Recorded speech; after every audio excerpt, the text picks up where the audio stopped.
आइए फिर कथा में आगे सुखदेव जी के अवतार की कथा का वर्णन आता है। दंत कथा के अनुसार ब्रह्मा जी ने एक बार एक सभा का आयोजन कराया। अब उस सभा में बहुत महत्वपूर्ण प्रश्न उठा कि संसार में सबसे उत्तम वस्तु क्या है। अब सब वहां बैठे थे, किसी ने कहा कि सोना, किसी ने कहा चांदी। बोले ये नहीं, ये उत्तम नहीं हो सकती। बोले क्यों? क्योंकि यहाँ कथा में भी बहुत से भक्तजन श्रोता होंगे जिन्होंने सोना चांदी के कुछ आभूषण पहने होंगे। ये तो साधारण दिखाई पड़ती है, सोना चांदी तो साधारण मिलता है आजकल, तो ये उत्तम नहीं हो सकती, ये तो सबके पास है। बोले फिर आप ही बता दीजिए उत्तम क्या है। बोले उत्तम यदि है तो वो है प्रेम। क्या है? प्रेम। बोले ये मिलता कहाँ पर है? अब कोई बोला ब्रह्मा ब्रह्माणी में, तो बोले नहीं, ब्रह्मा ब्रह्माणी में प्रेम नहीं हो सकता, क्योंकि ब्रह्मा जी रचना के कार्य में इतने व्यस्त रहते हैं कि ब्रह्माणी के लिए समय ही नहीं निकाल पाते, तो ब्रह्मा ब्रह्माणी में प्रेम नहीं हो सकता। अब नारद जी वहां बैठे थे, बोले ये तो हमारे गुरुदेव श्री नारायण प्रभु और माँ लक्ष्मी में ही मिलता है।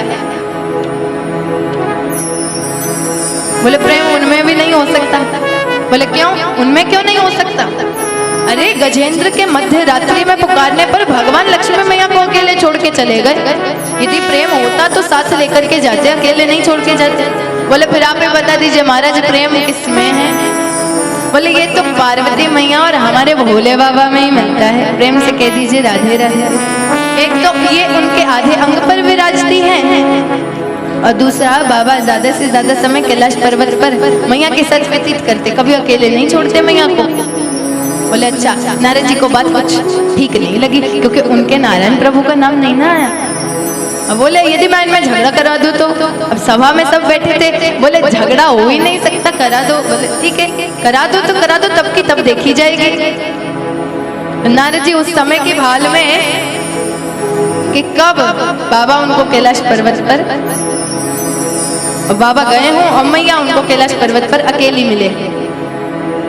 रोज जाते चक्कर लगा के आते और दोनों साथ में बैठे मिलते, काम नहीं बन रहा था। अब एक दिन गए और आज एक दिन वैसा भी आया कि मैया कैलाश पर्वत पर अकेली थी। अब प्रणाम मैया, प्रणाम मैया। नारद जी प्रणाम, कैसे आना हुआ? मैया बाबा से कुछ काम था। बाबा से काम था? स्वामी तो किसी काम से बाहर गए, लेकिन आपको जो भी बात करनी है आप मुझे बता दीजिए। बोले नहीं मैया, बात ना आपको बता नहीं सकता। बोले क्यों, ऐसी क्या बात है? बोले बात कुछ व्यक्तिगत है, व्यक्तिगत जानते हैं, पर्सनल। बोले बात कुछ व्यक्तिगत है, मैं नहीं बता सकता। बोले देखो नारद जी, देवऋषि नारद, हमें और स्वामी में बात कुछ पर्सनल नहीं होती, सब पता होता है एक दूसरे को, आप बता सकते हैं हमें। बोले अच्छा। नारद जी को तो यही सुनना था। बोले मैया मैं तो किसी अमर कथा के बारे में बात करने आया। अच्छा नारद जी, अमर कथा? स्वामी ने हमारे साथ अमर कथा की कभी बात ही नहीं करी। बोले अच्छा। अरे मैया ये अमर कथा तो एक ऐसी कथा जो तो केवल उसी को सुनाई जा सकती जिससे हम संसार में सबसे ज्यादा प्रेम करते हो। अमर कथा ये भागवत की बात कर रहे थे।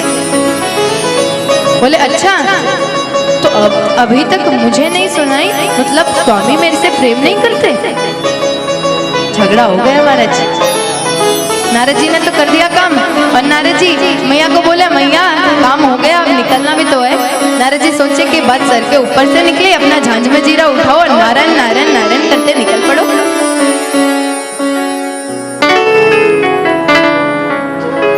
तो मैया मैं प्रणाम करता हूँ, चलता हूँ, लेकिन बाबा जब आए तो बाबा को ये मत कहना कि नारद आया था। दरअसल बाबा ना, फिर बाबा कहेंगे नारद इधर की बात उधर लगाता है, झगड़े करवाता है। बाबा को बताना ही मत नारद आया था। नारद जी तो चले गए मैया क्रोध में। हाँ भाई ऐसी क्या बात है, मुझे क्यों नहीं सुनाई? और अमर कथा प्रेमी को सुनाई जा सकती, तो मुझे क्यों नहीं सुनाई? मुझसे प्रेम नहीं करते और नारद जी को अमर कथा के बारे में बताइए क्या बात हुई? और सब सोच सोच के एकदम क्रोध में अलमुख मंडल पूरा लाल लाल बैठी हैं। अब मैया के रोज का नियम था, बाबा जब द्वार पर आते तो बाबा आवाज लगाते और मैया उनको लेने चली जाती। अब बाबा आ गए, लेकिन मैया तो नाराज है, भाई क्यों लेने जाए आज। बाबा आ गए, अजी सुनती हो मैं आ गया, अजी सुनती हो मैं आ गया। तो आवाज लगा दी, अब मैया आ नहीं रही और फिर भीतर कुछ खुद देख लिया। मैया को देख करके लगा कि कुछ नाराज है हमसे, और नाराज क्यों ये तो पता नहीं।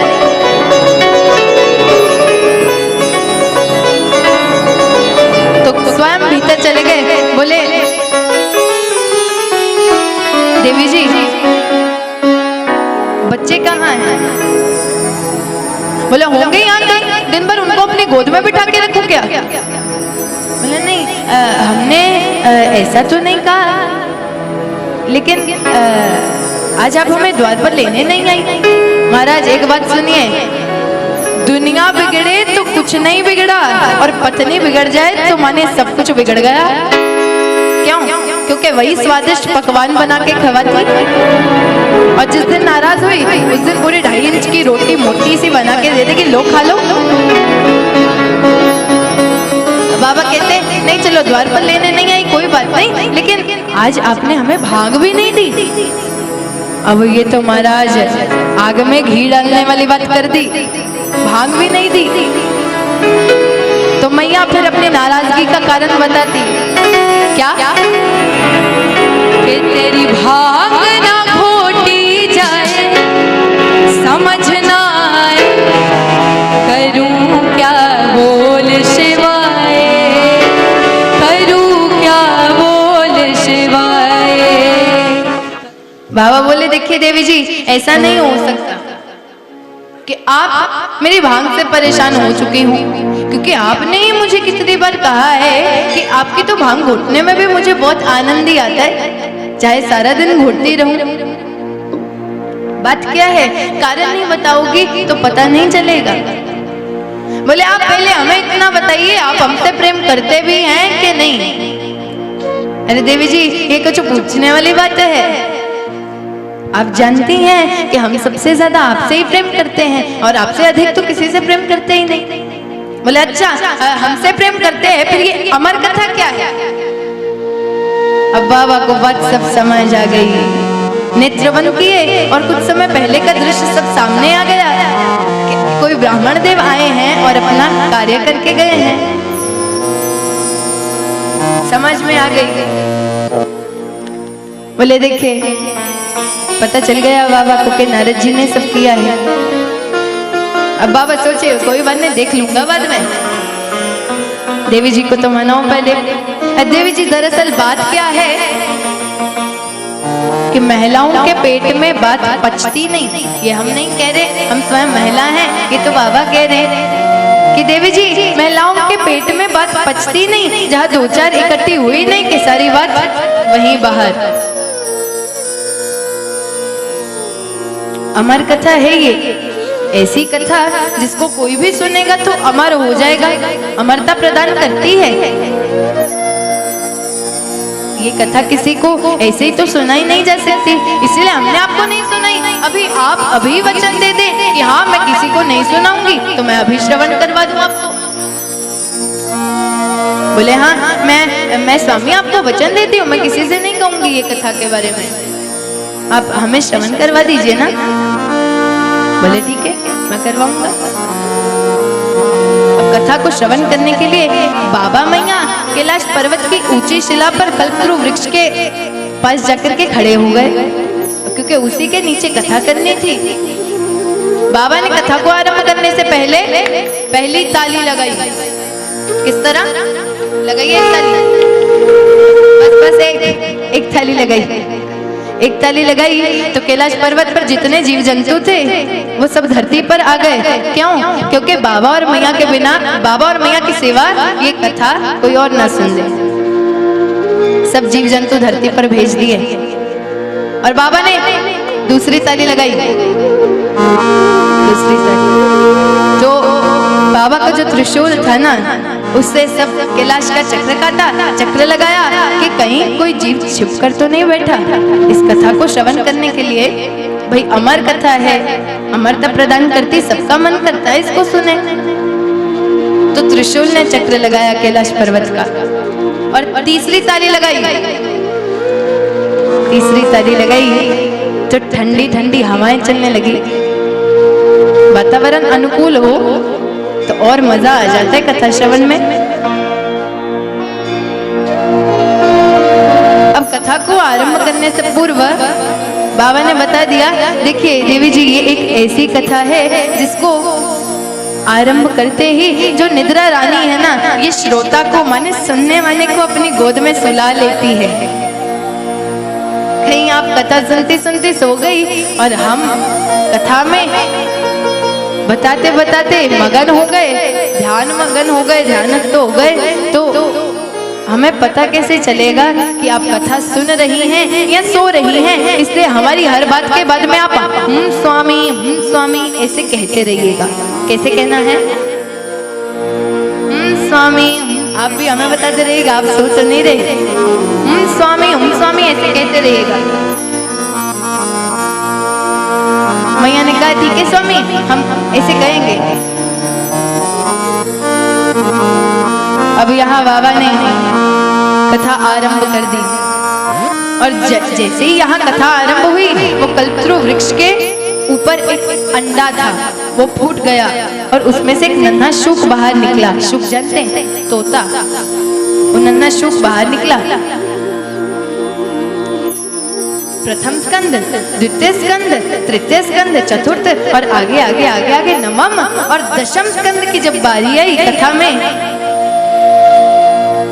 तो महाराज की कथा आ गई और मैया ने महाराज की कथा का महाराज जी शब्द अभी श्रवण किया कि झट प्रेम समाधि में चली गई। अब मैया प्रेम समाधि में चली गई तो हम स्वामी कौन कहेगा? नन्हे शुक ने सोचा यदि हम स्वामी की आवाज नहीं आई, बाबा नेत्र खोल लेंगे और दशम स्कंद पे कथा बंद हो जाएगी और मुझे तो एकादश और द्वादश और सब समापन करना है अच्छी तरह से कथा का, मुझे तो सुननी है। तो मैया की जगह पर हम स्वामी मैं कहता। अब मैया वहां हुए तो हम स्वामी कहे, मैया तो समाधि में, और हम स्वामी अब वो नन्हा शुक कह रहा है। और बाबा की भक्ति देखिए, कैसी भक्ति कि शुक की आवाज, आप अंतर तो समझ में आता ही है, और शुक की आवाज बाबा को वो देवी जी की आवाज ही लग रही और नेत्र नहीं खोले। हम स्वामी वो शुक बोल रहे और उनको लग रहा है देवी जी बोल रही है और नेत्र नहीं खोले। और एकादश और द्वादश स्कंद की कथा हो गई और कथा समापन, तो नेत्र खोले, अरे देवी जी तो सो रही है। जगाया, हिला हिला के, अरे देवी जी उठिए उठिए जागिए। बोले हम सो नहीं रही थी, हम तो समाधि में चले गई। जैसे ही वो दशम स्कंद में महाराज की कथा आई, हमें क्षमा कर दीजिए, एक बार और कथा श्रवण करा दीजिए, इस बार पक्का समाधि में नहीं जाएंगे, इस बार श्रवण करेंगी। बोले वो कोई कछु बात ना है, श्रवण दोबारा करवा देंगे। लेकिन यदि आप समाधि में थी तो आपकी जगह पर ये हम स्वामी कौन कहे जा रहा था? बाबा ने नेत्र घुमाए इधर उधर और नेत्र कल्पतरु वृक्ष के ऊपर उस नन्हे शुक पर।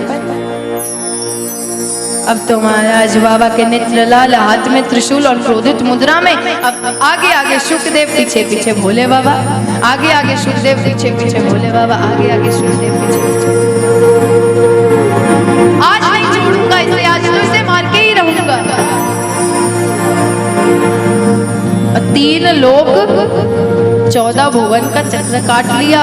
नन्हा शुक हाथ नहीं आया, छोटा सा बाबा के हाथ नहीं आया। वो नन्हे शुक के दिमाग में क्या बात चल रही जानते? जब दैत्यों से खतरा हो तो मैंने सुना है देवताओं के पास जाना चाहिए, और जब देवताओं से खतरा हो जाए तो बोलते तब ब्राह्मण देव के पास जाना चाहिए। नन्हा शुक धरती पर आ गया। वेद व्यास जी ब्राह्मण और वेद व्यास जी की धर्म पत्नी की उबासी के द्वारा गर्भ में प्रवेश कर गया। उबासी जमुआ ही नहीं रही और मुंह में जाकर के और गर्भ में जाकर के प्रवेश कर गया। पीछे पीछे भोले बाबा भी आ गए। अब नन्हा शुक तो पूरा सेफ बैठ गए जखन के गर्भ में। बाबा वेदव्यास जी के द्वार पर इतनी क्रोधित मुद्रा में, हाथ में त्रिशूल, नेत्र लाल। और वेदव्यास जी ने रे भोले बाबा, अरे कई जीवन में एक बार पहली बार दर्शन दिए और वो भी इस मुद्रा में, हमसे कुछ भूल तो नहीं हो गई, हमें क्षमा कर दीजिए। बोले आप उस चोर को बाहर निकालिए। बोले कौन चोर? अरे भाई आपके वहां चोरी करने के लिए आई क्या? चोर कौन? नहीं नहीं नहीं, मेरा मतलब आप तो बिन मांगे दे देते हैं। और यदि कोई दुनियावी वस्तु चुरा ली तो कैलाश पर्वत पर भांग धतूरा इत्यादि है, वो किसी बालक ने थोड़ी ले ली तो बहुत मात्रा में, इतना क्रोध करने वाली क्या बात है? बोले नहीं, उस चोर ने मुझसे मेरी अमर कथा को चुराया है, आज तो उसे मृत्यु दंड देकर ही रहूंगा। वेदव्यास जी बोले महाराज बाबा आप सच में बहुत भोले हैं। संसार के भक्तों ने आपका नाम बिल्कुल बहुत सही डाला है। क्या? भोले बाबा, क्या बात है, आप सच में बहुत भोले हैं। अरे आप कह रहे अमर कथा उसने श्रवण कर ली, अब तो वे अमर हो गया, तो क्या अमर कथा सुनी है? अब आप उसे मार नहीं सकते। और यदि देखा जाए आप देवों के देव महादेव हैं, आप उसको मार देंगे तो फिर अमर कथा झूठी पड़ जाएगी, झूठी हो जाएगी।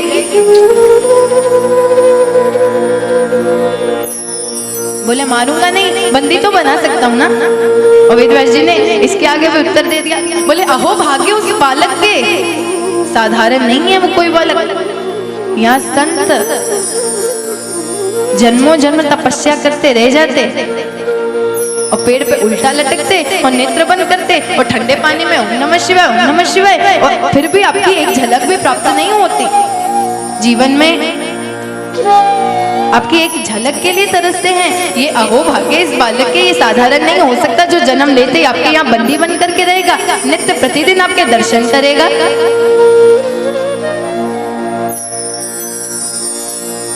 अब बालक गर्भ से 9 महीने में बाहर आ जाता है।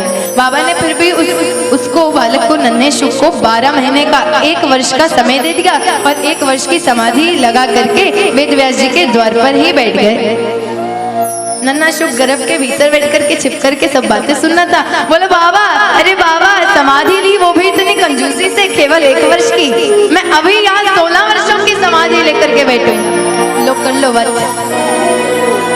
उधर 1 वर्ष की समाधि, इधर 16 वर्षों की, दोनों समाधियां आरंभ हुई। इधर 1 वर्ष की खत्म हुई। बाबा उठे, लाइए बालक, कहाँ है बालक? वेदव्यास जी महाराज रोने लगे। आप बालक लाने की बात कर रहे बाबा? अरे उसका तो आकार भी नहीं बढ़ा, मेरी पत्नी को बहुत पीड़ा हो रही है, असहनीय पीड़ा, उसको बहुत कष्ट हो रहा है, वो आपके भय से गर्भ से बाहर नहीं आ रहा। आप यदि उसे क्षमा कर देंगे तो बाहर आ जाएगा। आप उस नन्हे शुक पर नहीं तो मेरी पत्नी पर, मुझ पर तो दया कीजिए, मुझ पर तो कृपा कीजिए। और बाबा ने उनकी प्रार्थना स्वीकार की और क्षमा कर दिया नन्हे शुक को, और धाम वापस प्रस्थान चले गए। नन्हा शुक फिर बाहर नहीं आया तो साक्षात भगवान श्री हरिनारायण प्रभु को वहां प्रकट होना पड़ा। साक्षात भगवान आए और गर्भ से बाहर खड़े होकर के बातें कर रहे। हे नन्हे शुक, अरे तुम बाहर क्यों नहीं आते भाई? देखो ये सृष्टि, ये संसार कितना सुंदर है। अब बोले महाराज भगवान इसीलिए तो बाहर नहीं आता क्योंकि ये बहुत सुंदर है। इस सुंदर संसार में आकर के जीव आप ही को ही भूल जाता, इसीलिए बाहर नहीं आ रहा। बोले नहीं, अब तुम जो मर्जी कहो, लेकिन बाहर तो तुम्हें आना पड़ेगा। देखो ब्राह्मणी को बहुत पीड़ा हो रही, बहुत कष्ट हो रहा है, बाहर तो तुम्हें आना पड़ेगा। बोले ठीक है, बाहर आऊंगा एक शर्त पर। बोले कौन सी शर्त पर? बोले ठीक है, अपनी मोहमाया को रोक दीजिए, मैं बाहर आ जाऊंगा। भगवान बोले मोहमाया तो कदे ही नहीं रुक सकती, कभी नहीं रुक सकती। बोले मोहमाया नहीं रुक सकती तो ठीक है, मैं भीतर ठीक। बहुत जिद करी उस नन्हे शुक ने, भगवान को उसकी बात माननी पड़ी। बोले ठीक है, रोक लूंगा अपनी मोहमाया को, लेकिन एक क्षण के 100वें हिस्से के लिए, ना मात्र समय के लिए, एक क्षण के 100वें हिस्से के लिए। बोले ठीक है, तब रोकना जब मैं कहूंगा। तब तक शुक ने बाहर गर्भ से बाहर आने की तैयारी कर ली और जैसे ही भगवान को कहा कि आप अपने मोहमाया को रोक दीजिए, तो